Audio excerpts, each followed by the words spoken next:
The number of distilleries in England churning out English whisky is on the rise, and so are whisky clubs. Welcome back, Dram Fam, to the Whisky Diary.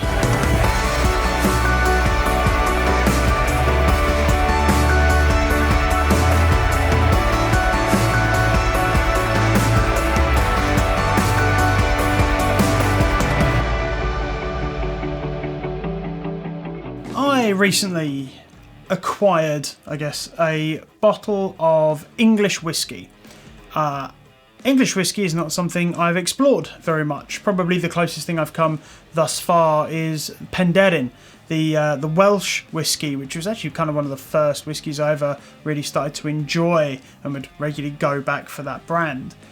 And so I've been quite interested. There's been a lot of chatter recently in kind of the whiskey tube space of English distilleries, most notably probably being Bimber. I have my thoughts on Bimber, which I'm probably not going to share in this video, but there are plenty of other English distilleries which are popping up all over the place. You've got the likes of Spirit of Yorkshire Distillery, you've got the Lakes Distillery, obviously, so you've got Bimber, and you've got the Cotswolds Distillery, which is what we're talking about today. This is the Cotswolds Reserve single malt whisky.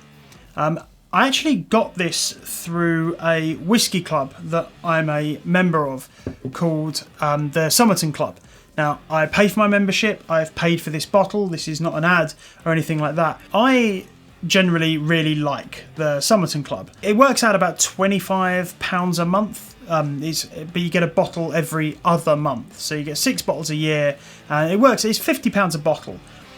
Quite often those bottles are somewhat unique, so I think the last one we got was from the Glasgow Distillery, and that was a bottle that was sort of unique to them. While it often gives an example of what the distillery produces, the actual whiskey itself is usually something kind of special.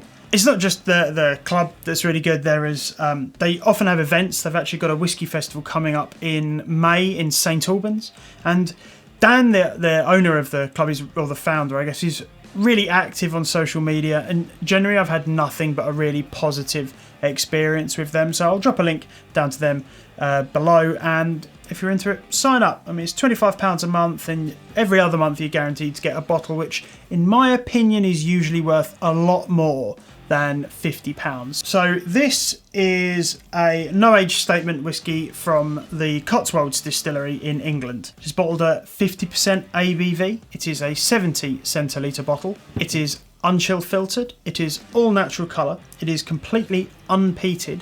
It has been finished in first fill bourbon casks and STR red wine casks. Now, you all probably know by now I'm a massive fan of STR casks, which is shaved, toasted and recharred. So they kind of take a layer off the inside of the barrel, then retoast it, rechar it.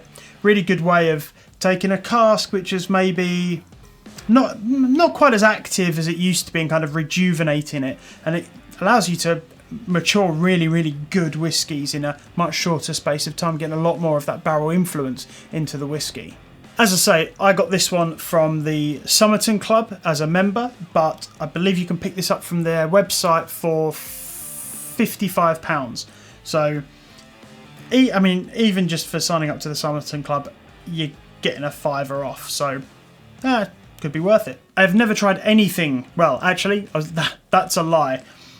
It must have been the day before the Summerton Club delivery, so you kind of get a notification, everyone gets really excited about it, everyone on the Discord goes nuts, talking about, what whiskey are we going to get this week and stuff. And I got a deal on a different Cotswolds bottle, so I got 2 deliveries on the same day, both Cotswolds, which I wasn't expecting, so that was a bit of a weird surprise. So I had to kind of ask around, like, hang on, which is the one that was the Summerton one? Anyway, but until then I had never had anything from the Cotswolds Distillery before. This kind of sits at their cheaper end of the spectrum, so they've got a couple of whiskies that are about £40-50, then it kind of goes up to £60 and £70, then you've got kind of the 90 plus bracket. So this is kind of on their more entry level end of their pricing spectrum. So let's get to tasting it, shall we?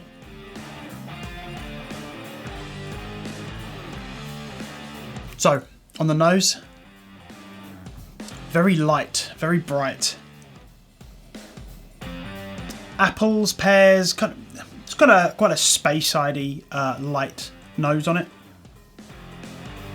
Now, I have let this sit and open up a little bit. When I initially put it in there, it did seem a little bit bright and quite alcoholic. It is bottled up at 50%, and yeah, I think a lot of that was coming off. So I've let that open up a bit. Got some nice honey notes. Maybe a little bit of chocolate, but it's like quite sweet chocolate. I guess kind of like advent calendar chocolate, which I'm personally a massive fan of. None of the fancy stuff.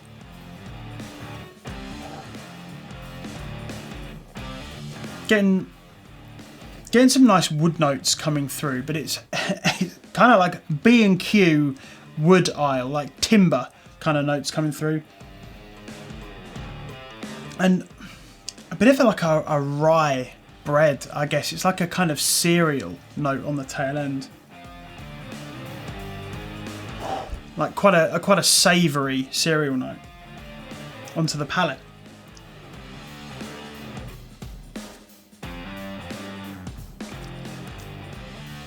Initially, a very bright sweetness. Some more of those honey notes coming through. It's got a very creamy texture.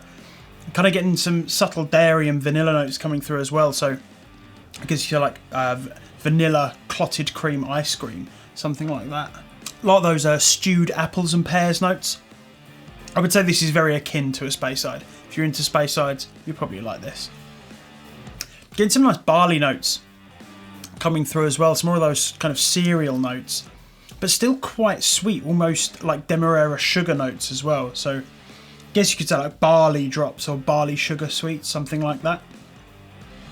On the tail end of it, kind of getting a very subtle wood smoke note. Maybe it's somewhat tannic. I guess that could come from those STR red wine casks, but yeah, I'm getting quite like a dry, slightly bitter tail end on the palate.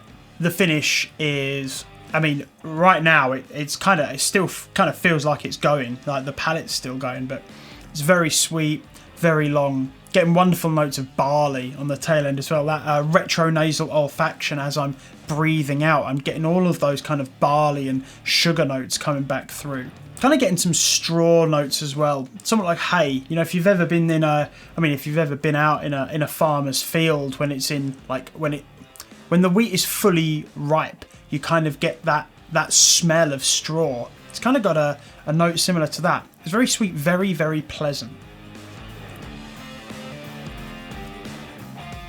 I really, really like this whiskey. It's very nice. It's very Moorish. That balance of a fairly sweet arrival with a somewhat dry, savoury, sweet tail end makes for something that you kind of want to keep going back to over and over again. It's very balanced. While it does have quite a sweet front end, there is a kind of sweet fruitiness going on, but it's kind of a nondescript fruitiness. It's kind of balanced with quite a nice cereal and then a sweet, creamy front end. Fundamentally, if you're into Speysides, I think you're going to be into this. It's light, it's delicate, it's easy drinking as well. I mean, it's bottled up at 50%, and this does not taste like a big 50% whiskey. You know, we don't like to use the S word here, but it's very easy going on the mouth and the throat and the nose. You're not getting any kind of harsh notes that you may expect with something that's bottled up at that higher ABV, but it does have all of the flavour that you would expect of a whiskey that's bottled up at those higher ABVs. Overall, very, very impressed.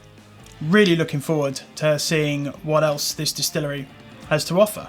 But on that note, that's enough from me. Thank you all very much for watching. If you've liked this video or you've found it useful, please do drop a like down below. And if you'd like to support the channel, please do consider subscribing. Leave me a comment down below if you are a member of the Summerton Club and what your thoughts were on this bottle, because honestly, I think it's fantastic. And on that note, Slanjavar.